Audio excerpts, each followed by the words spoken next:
I believe that women should stand for women, women should promote women, and we should not necessarily wait for someone else to do it. So I'll give you one example of a very touching story where when we started our community learning center, it was for a certain age group. So there was this 65-year-old lady who turned around and said, I want to bring my daughter-in-law to join the community learning center. Now that in itself was a break from the usual stuff where mothers are struggling to get their girls to be allowed by the family. But here was this lady who was pushing her daughter-in-law. And the daughter-in-law said, it's very commendable of her to do that. So they motivated each other to join this group together and created this wonderful model and became role models for our community to say, raise the collective voice in the family. The faster you build relationships, the faster you will bring about change. The second, do not enter as an expert, go there as a facilitator. And the third is, I think we should learn the art of listening before we learn the art of communication, because we need to walk with the communities and not talk at them. I like to, say that if you remotely think that you want to bring about change, don't wait, don't look at the scale, just start. You have a passion, you have a vision to bring about change, firstly, just start. Second, get a small group of allies with you who share your value and your vision. Third, be patient because change takes time, so don't quit. I like it. Hi, Shefalika. Thank you for joining us at the Women Inspiring Network today. We're really excited to have you on our podcast. Our podcast is really growing. Now we've got global speakers from Davos, Cannes, and India. And I'm so glad that we'd connected earlier, like last month. And as you know, Women Inspiring Network is a platform which is a movement to pay it forward. And we've done 200 plus panel discussion, and now we're a global organization doing lots of things. So we just came back from Cannes last month, and next in the agenda next month is for us New York during Climate Week. So Shefalika, in your own words, tell us a bit about your journey. Tell us about the foundation and how you kick-started. And I really admired your work. I've read a lot about you, but I want you to tell us in your own words about your journey. Thank you for having me, Stuti, and it's a pleasure to be here. Well, my journey was actually one like a lot of people in the private sector, in the entrepreneurial space. I worked there for 15 years. And towards the end of that stint, I suddenly had certain life experiences that led me to, think and focus more about enabling the lives of the marginalized. I had already seen my mother-in-law lead by example, working with the communities of Odisha. And I figured, why not use the large canvas that I have to bring about some transformational change? And with that, I switched careers, got into the social development field, and took over the mantle of IMFA's CSR. Yeah, and I mentioned to you last time, of course, you are spearheading the foundation, the Bansidhar Ila Foundation, and I was born in Orissa, so that's something which is really close to my heart. Right. And I want you to tell us a bit about your foundation and the kind of work which you've done on the women's space, particularly, and the girls, which you had mentioned it to me. Right. So once I entered the social development space, I was very clear that I wanted to change the approach that we had with our communities to make sure that every program we do ends in self-reliance for the beneficiary. So what we did was we narrowed down the kind of initiatives that we were doing over the past few decades, and we decided to focus on very strategic interventions, putting women at the core of all our initiatives. So we work in the space of Adhyayan, which is education, Arogya Dhara, which is health, Suswasthya, which is water sanitation, and then of course Saksham, which is the skill and livelihood vertical that we have. One of the things the foundation does and is very particular about doing is making sure it's a convergence approach, because I believe that you can't look at anything in isolation. And the second is everything is done with an exit policy to make sure that we have made our beneficiaries Atmanirbhar. Nice, nice. And tell me, that you often speak about these intergenerational change. So how do you define it, and what is it so important in today's era? Intergenerational change to me is when you bring about transformation beyond the individual, right? It is when that transformation seeps into the next generation, when the impact you have created in the life of your beneficiary has a positive impact on the future generations of their family. The reason it's important is because I believe that every child must feel the the possibility when they see that their mother has been enabled, when she's empowered, they see the possibility, they are able to live with aspirations, then of course the access, and then the agency. I call that the 3 A's. And once that happens, especially with the girl child, she's able to live her dream and make sure that change is actually self perpetuating. Yeah. And tell me a bit about the project Unnati, which you are spearheading it, and why is the model so effective in today's world, and the kind of work which has happened around that? So, Unnati, in essence, is a self help group model, but we cater to it a little differently. As you know, women are always facing the additional burden um, given the gender disparity of socioeconomic deprivation.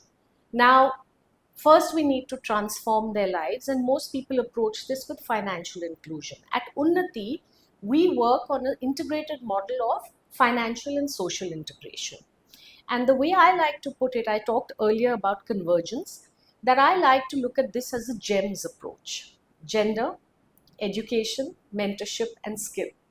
So when we're trying to address them breaking out the stereotypical norms of gender, the first thing we start with is the financial inclusion and the savings credits livelihood package. But then we go on to the education part of it, where we talk about the literacy. Literacy for basic literacy, financial literacy, digital literacy, so that basically they get empowered through the literacy angle. The next is mentorship. As we all know, that we may have a certain path to go towards and may have a dream, but we need mentorship and hand holding. And Unnati does exactly that. For 3 years, we have a very specific, detailed model where we meet with the beneficiaries every week and train them for life skills and livelihood skills. And that's where my last part, the S in the GEMS, comes in, is skill, where it's life skills and livelihood skills, so that once they are earning, they know what is the right thing to spend on and how to bring that change for their families. Wow, I like what you're saying. And so, so how has your transition been? I know that you were in the private sector and then now in the developmental sector. And what was your vision with the foundation? So what sort of inspired you to do this? Like the move from private to As I development? mentioned to you earlier, I had certain experiences in life where I could see that, when you're looking at the marginalized, they need that additional support.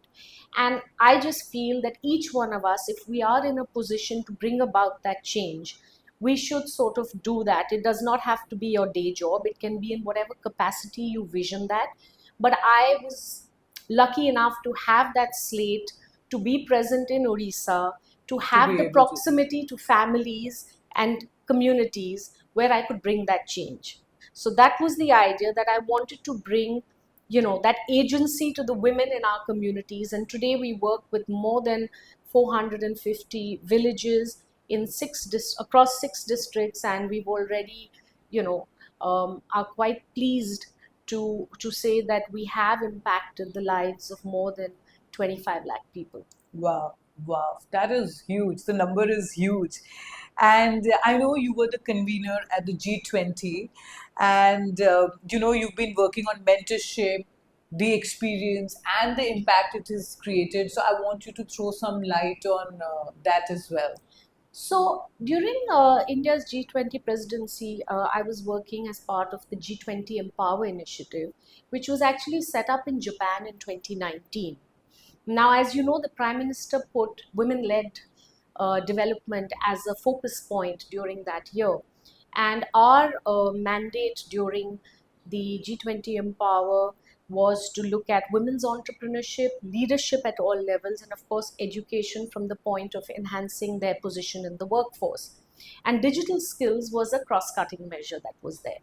So we decided that we should, do a few initiatives. I headed the mentorship committee, and specifically under that, what we ended up achieving was to create a platform, an aggregator platform for mentorship for women, where it is like a one-stop shop for finding the best case practices on what is out there in mentorship, help for entrepreneurial sort of linkages, finance, etc., and also to get mentorship, peer-to-peer or group mentorship, which is all just available at the click of a button. Yeah, I remember our first offline event for the Women Inspiring Network was during the G20 year with FICCI Oh, in good to know that. association with G20. So I was just remembering that. But so, and I myself had the good fortune of actually going for a mentorship program, and that's going to be my next question because I'd gone for a program more than a decade back in the United States, where they connected emerging leaders to the women in Fortune 500 companies Right. in the United States. So, how important is mentoring, and especially when you're a young student or you're a girl? And how does it help? How is it critical in building confidence? And I would like you to elaborate on that. So I think that mentorship is critical through the life stages of a girl. Girls go through different challenges and have different challenges, and in fact different opportunities at each stage. Especially if you talk in the rural context where I work, it's about even the struggle to get them to go to school, for the family to agree. When they are adolescents, it's about a different struggle, the health and the well-being of an adolescent, which will impact their reproductive years as they grow older, whether they are able to avoid the pressures of early marriage, and then if they are bold enough to choose the career or higher education over all this, that requires some sort of support. So I think girls need mentorship at every level. The mentorship can come from different people and different groups at different stages, but when they have that support, when they see a role model, they get the confidence. And once they get the confidence to break out of these barriers and embrace that dream or the vision they have, that creates leaders. So Yeah, I love the way you said it. And you've also talked about health, wash, adolescence, well-being connected to women's empowerment in your approach. So I would like you to just sort of, give us those little gems on it.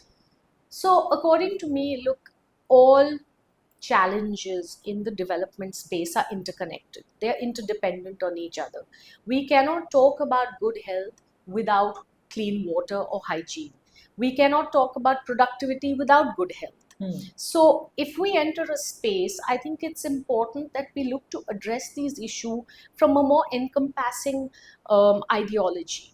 Um, Therefore, when we work on a program, we decide that we should, touch upon the health-seeking behavior. We should touch upon the nutrition of an adolescent. We should touch upon what should be, how do we attain that nutrition, not just by giving them awareness, but by doing, say, backyard plantation, so that they have access to those nutritional foods, or the fact that we work in WASH, as you said, both about the toilets and about the awareness why hygiene is important, so that once you do that, it's more about essentially look at hygiene as a preventive health program. So they're all interconnected, and you cannot address them in isolation, and therefore we look at this holistic model which empowers the women especially across the spectrum. Yeah, nice. And what are some of the leadership lessons or some of the lessons when you're working with these women, especially in the remote communities? So I want you to tell us, like, anything which inspired you, anything where you thought you got a learning. So I'll give you one example of a very touching story.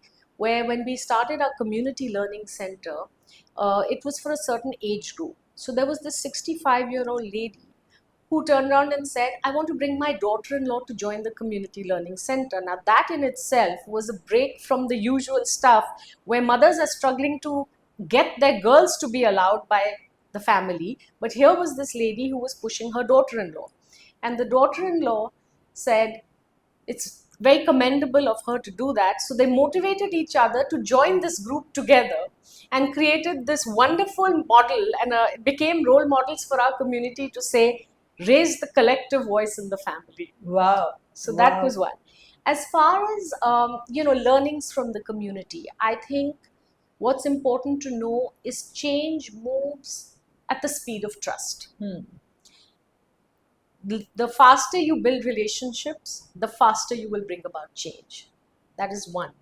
The second, do not enter as an expert, go there as a facilitator. And the third is, I think we should learn the art of listening before we learn the art of communication, because we need to walk with the communities and not talk at them. Yeah, that's so true. Actually, that's true not just at the community level, but In life. in life and even at the corporate levels. These are some of the Right. leadership gems which we should also take back. And tell us any other anecdotes or story which has sort of inspired you for the kind of work which you do, like the satisfaction. I you just know? like to, say that if you remotely think that you want to bring about change, don't wait, don't look at the scale, just start. You have a passion, you have a vision to bring about change. Firstly, just start. Second, get a small group of allies with you who share your value and your vision. Third, be patient because change takes time, so don't quit. I like it. Passion, the right allies, And the then- last being, involve to evolve, because nothing succeeds better than including the community in their evolution. Yeah, yeah, so true, so true. I think I love what you said, and I'm just sort of reflecting back on it. But these are some of the real gems. And now that we're coming to the end of our session, I want you to give us like a winning message for all those women out there. How do we inspire them? And that's exactly the reason the Women Inspiring Network sort of came about. So I want like a winning message from you for all our viewers. I believe that women should stand for women, women should promote women, and we should not necessarily wait for someone else to come and promote us. Thank you. Thank you so much for joining us, Shefalika. It was truly a pleasure, and look forward to having you live on one of our panel discussions which we're doing globally. And it was really a pleasure, and I'm so happy that you could join us today. Thank you so much, Stuti. It's been a pleasure talking to you. Thank you. Bye.